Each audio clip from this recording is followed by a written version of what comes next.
இறை இறக்க ஆண்டவரின் அன்பு பக்தர்களே, அநீதியான சூழல்களிலிருந்து நம்மை மீட்பவர் யார் என்று சிந்தித்துக் கொண்டிருக்கிறீர்களா?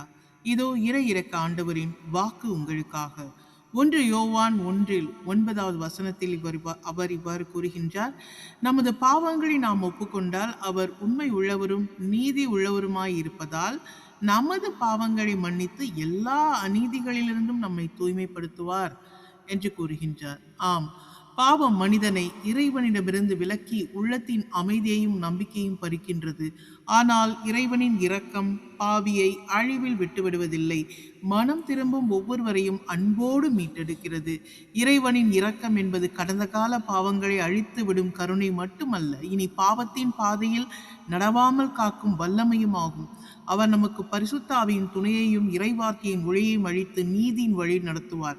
ஆகவே இந்த உலகத்தின் அநீதி எதுவும் நம்மை மேற்கொள்ளாது. அநீதியான மனிதர்களின் துன்பங்கள் எதுவும் நம்மை தண்டித்து விடாது. அநீதியான சூழல்கள் எதுவும் நம்மை இனி சோதிப்பதற்கு வராது. இன்றே அந்த விடுதலையை நாம் பெற்றுக்கொள்வோம். ஆமேன். இறை இரக்கம் போற்றும்.